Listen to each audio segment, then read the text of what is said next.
Hello नमस्कार, welcome to study with अमन डोवाल। तो दोस्तों, आज मैं आपसे बात करूंगा principal of reversibility of light के बारे में। तो देखो, पहले मैं आपको डायग्राम से समझा देता हूँ। तो देखो, principal of reversibility of light पहले हम डायग्राम से समझ लेते हैं। तो देखो, ये हमारा एक मीडियम है, ये हमारा रेजर मीडियम है और ये हमारा डेंसर मीडियम है, ठीक है। और देखो, ये आपकी लाइट आ रही है ना, इस तरफ से आपकी एक रे आ रही है, ठीक है। और देखो, ये इंटरफेस पे क्या करती है, ये इंटरफेस पे रिफ्रैक्शन फेस करती है ना। और देखो, आफ्टर रिफ्रैक्शन ये आपकी नॉर्मल की तरफ बेंड हो रही है, क्योंकि ये रेडर से डेंसर की तरफ जा रही है।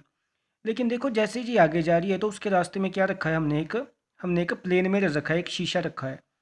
और जब ये लाइट रे शीशे से टकरा रही है ना, इस मिरर से टकरा रही है, तो ये मतलब नॉर्मल इंसिडेंस का केस बन रहा है। अगर आपने देखा होगी, अगर लाइट सीधी मतलब शीशे पे या मिरर पे टकराएगी तो वो उसी रास्ते वापस हो जाती है।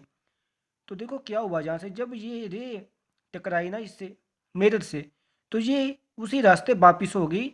और इसने जहाँ पे भी एक रिफ्रैक्शन सफ़र की, और ये फिर मतलब ऐसे चली गई। तो यानी कि अगर हम कोई रिफ्रैक्टेड रे है, अगर हम उसके रास्ते में अगर किसी मिरर को रख देंगे तो वो अपना रास्ता मतलब उसी रास्ते वापस चली जाती है, अपनी पाथ को रिट्रेस कर लेती है। और इसी को हम principal of reversibility of light बोलते हैं। तो अब हम आगे बात करते हैं। तो देखो, सबसे पहले क्या बोल रहे हैं कि according to the principle of reversibility of light, if the path of light is reversed after refraction, it retraces its path. तो देखो, यही बात कही जा रही है कि अगर हम लाइट की पाथ को अगर रिवर्स कर देंगे ना आफ्टर रिफ्रैक्शन, देखो रिफ्रैक्शन तो यहाँ पे हो चुकी थी, लेकिन रिवर्स कहाँ किया, देखो यहाँ पे किया ना रिवर्स, यहाँ पे रखा ना इसके रास्ते में शीशा। तो बोल रहे हैं कि इट रिट्रेसेस इट्स पाथ। तो बोल रहे हैं कि ये अपना रास्ता मतलब रिट्रेस कर लेती है, जैसे ये आई थी वैसे ही ये वापस चली जाती है उसी रास्ते से। आप देख पा रहे होंगे कि देखो, ये आ रही है ऐसे, और देखो टकराने के बाद देखो ये वापस जा रही है ना, देखो ये वापस जा रही है ना, देख पा रहे हैं आप। फिर हम आगे बात कर लेते हैं। तो देखो, आगे क्या कहा जा रहा है कि consider an interface X Y. देखो, जैसे मैंने आपको फिगर में दिखाया कि हमने एक इंटरफेस एक्स वाई कंसीडर किया है, वो सेपरेट कर रहा है दो मीडियम को, रेजर मीडियम और डेंसर मीडियम को। और देखो, आपको पता है जो मेरा रेजर मीडियम था वो अब मेरी एयर थी, और जो डेंसर मीडियम था वो मेरा वाटर था। और देखो, ये सेपरेट कर रहा है ये वाला इंटरफेस इन दोनों मीडियम को, जैसे फिगर में दिखाया गया है। तो देखो, फिर क्या बोल रहे हैं आगे कि incident ray A O strike the interface at O and bends along O B after suffering refraction. तो देखो, फिर क्या बोल रहे हैं ये कि जो इंसिडेंट रे है ना, देखो ये ए और ओ जो इंसिडेंट रे है, बोल रहे हैं कि ये ओ पॉइंट पे रिफ्रैक्शन सफ़र कर रही है और बेंड हो रही है टुवार्ड्स द नॉर्मल। और देखो, इसका कौन सा रास्ता है फिर, ओ बी है ना। तो देखो, आफ्टर रिफ्रैक्शन ये क्या कहला रही है, ओ बी है ना, आप समझ पा रहे होंगे।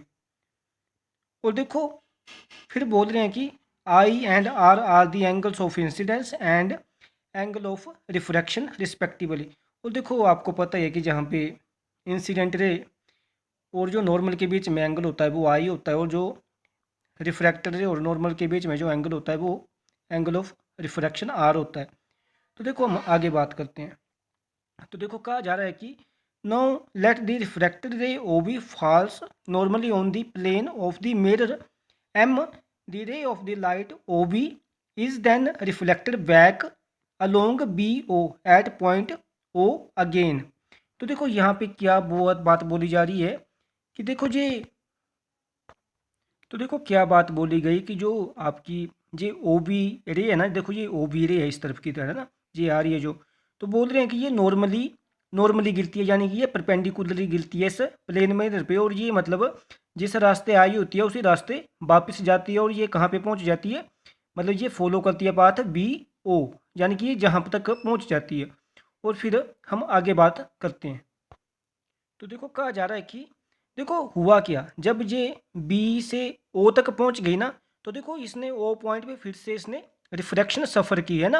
और देखो, फिर ये किस रास्ते गई, ओ ए पे। तो यही बात कही जा रही है कि at point O again suffer a refraction and goes along O A. देखो, ये यहाँ पे भी एक रिफ्रैक्शन फेस कर दिया, फिर कहाँ जा रही है, ओ ए के अलोंग जा रही है। दस if the path of ray of light is reversed it retraces its path. तो देखो यही बात की कही जा रही है कि अगर आप किसी, देखो ये रे ऐसे गई थी ना पहले, है ना, तो देखो ये यहाँ पे आके एक शीशे से टकराई नॉर्मली, और देखो ये फिर वैसे ही वापस भी चली गई। तो देखो यही बात कही जा रही है कि अगर path of, if the path of the ray of light is reversed it retraces its path. तो यही बात बोली जा रही है कि अगर आप लाइट का रास्ता रिवर्स कर देंगे तो वो वही पाथ फॉलो करेगी दोबारा से। तो अब हम आगे बात करते हैं। तो देखो अब क्या कहा जा रहा है कि when a ray of light travel from a medium first to the medium second along the path AOB then refractive index of the medium second with respect to first is। तो देखो बोल रहे हैं कि जब ये आपकी ये जो रे है आपकी ए ओ बी, जब ये बोल रहे हैं कि जब ये मीडियम फर्स्ट से मीडियम सेकंड में जा रही है ना आपकी जो इंसिडेंट रे है ना, देखो ये लाइट जब बोल रहे हैं कि मीडियम फर्स्ट से मीडियम सेकंड की तरफ जा रही है ना, तो बोल रहे हैं कि उस समय रिफ्रैक्टिव इंडेक्स क्या होगा सेकंड मीडियम का, वोटर वाले मीडियम का, with respect to the first medium air वाले मीडियम का। तो देखो आपको पता है कि जिस मीडियम से लाइट जाती है हम उसको उसका रिफ्रैक्टिव इंडेक्स पहले लेते हैं और उसका एंगल भी पहले लेते हैं, और जिसमें जाती है लाइट उसका रिफ्रैक्टिव इंडेक्स भी बाद में लेते हैं और उसका एंगल भी बाद में लेते हैं। तो देखो इसको हम क्या लिखेंगे, N1, क्योंकि देखो फर्स्ट मीडियम का रिफ्रैक्टिव इंडेक्स N1 था और उसका एंगल था आई, तो मैं हम लिखेंगे N1 sine I equal to N2 sine R, क्योंकि देखो सेकंड मीडियम का रिफ्रैक्टिव इंडेक्स N2 है और एंगल आर है।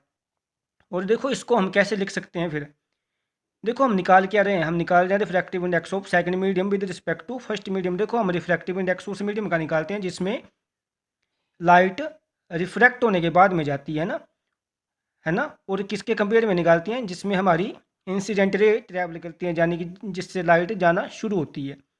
तो देखो हम इसको कैसे लिख सकते हैं, sine I upon sine R N2 upon N1, यानी कि इसका क्या मतलब है, refractive index of second medium with respect to the first medium, और सेकंड मीडियम क्या है वाटर और फर्स्ट क्या है एयर। तो देखो इसको हम ऐसे भी लिख सकते हैं, refractive index of second medium with respect to the first medium, और इसको हम इक्वेशन फर्स्ट मान लेते हैं। फिर हम आगे बात करते हैं।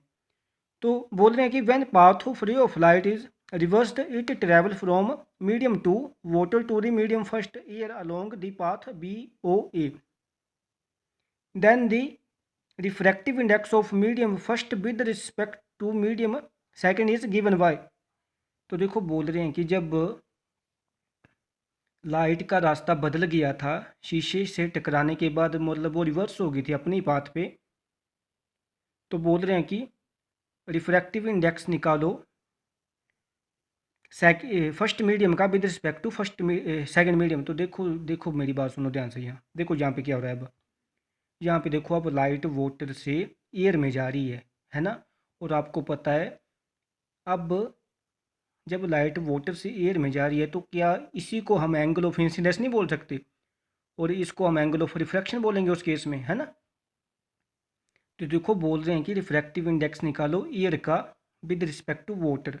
तो देखो ऐसा ही तो होगा अब यहाँ पे, क्योंकि वाटर से लाइट एयर में जा रही है और आपको पता है जिसमें लाइट जाती है उसका रिफ्रैक्टिव इंडेक्स निकालते हैं विद रिस्पेक्ट टू जिससे लाइट जाती है। देखो वाटर से लाइट जा रही है ना एयर में, तो अब हम रिफ्रैक्टिव इंडेक्स निकालेंगे एयर का विद रिस्पेक्ट टू वाटर, या फिर फर्स्ट मीडियम का विद रिस्पेक्ट टू वाटर।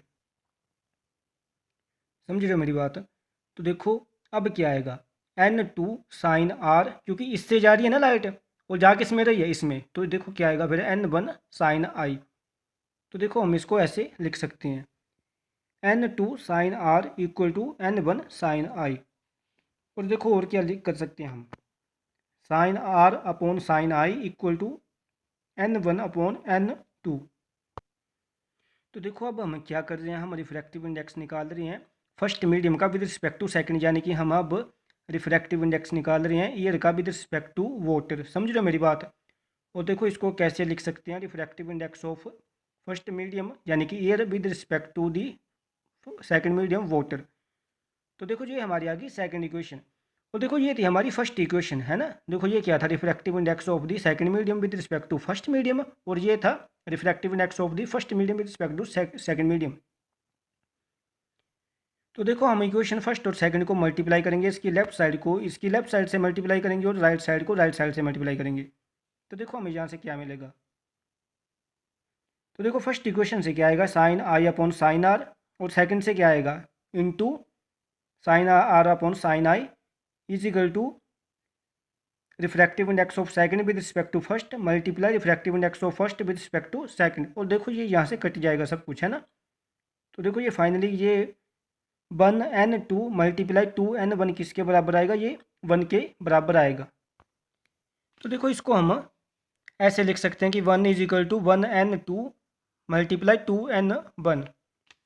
और देखो क्या हम इसको वैसे नहीं लिख सकते हैं, बिल्कुल, है ना, ऐसा भी हम इसको लिख सकते हैं। और देखो अगर मैं ऐसा करूं कि मैं 1n2 को refractive index of second medium with respect to first को यहीं पे रहने दूं और यहाँ पे इसको 1 के नीचे भेज दूं, तो क्या मैं इसको ऐसा नहीं लिख सकता, 1 upon refractive index of first medium with respect to the second medium. तो देखो फाइनली क्या बात आती है, thus refractive index of medium second, है ना, ये वाला medium second with respect to medium first is reciprocal of the refractive index of medium first with respect to the medium second. तो देखो बोल रहे हैं कि अगर आपको रिफ्रैक्टिव इंडेक्स निकालना हो ना सेकंड मीडियम का with respect to the first medium, तो आप क्या करोगे, किसका रेसिप्रोकल करोगे, आप रेसिप्रोकल करोगे refractive index of the first medium with respect to the second medium का। अगर आप रेसिप्रोकल करोगे तो आपको जो आपका रिफ्रैक्टिव इंडेक्स है वो मिल जाएगा जिसका आप निकालना चाहते हैं। तो देखो इसको हम एक एग्जाम्पल से भी समझेंगे अभी। तो देखो यहाँ पे क्या कहा जा रहा है कि if refractive index of the water with respect to air is 4/3, then find the refractive index of air with respect to water. तो देखो यहाँ पे हमारे पास गिवन क्या है, देखो गिवन क्या है, रिफ्रैक्टिव इंडेक्स है हमारे पास वाटर का विद रिस्पेक्ट टू एयर, और हमें निकालने को क्या बोला है, refractive index of the air with respect to water, है ना। तो देखो ये तो हमें गिवन है refractive index of water with respect to the air. तो देखो हम इसको कैसे निकाल सकते हैं, यूजिंग, देखो ये अब हम प्रिंसिपल ऑफ रिवर्सिबिलिटी वाला फॉर्मूला यूज़ करेंगे। तो देखो इसका क्या मतलब है, हमें क्या निकालना है, हमें निकालना है refractive index of air with respect to the water. तो देखो ये किसके बराबर होगा, 1/, refractive index of water with respect to the air. तो देखो जहाँ पे हम 4/3 को रखेंगे इसके नीचे, है ना। तो देखो यहाँ से क्या आएगा, refractive index of air with respect to water किसके बराबर आएगा, 1/4/3। तो देखो ये किसके बराबर आ जाएगा, आपको पता है ये ऊपर आ जाएगा 3, तो देखो ये 3/4 आएगा। तो देखो आप देख सकते हैं कि रिफ्रैक्टिव इंडेक्स जो वाटर का है, देखो अगर ऊपर देखो बड़ी टर्म है तो ये 1 से बड़ा ही आएगा, है ना।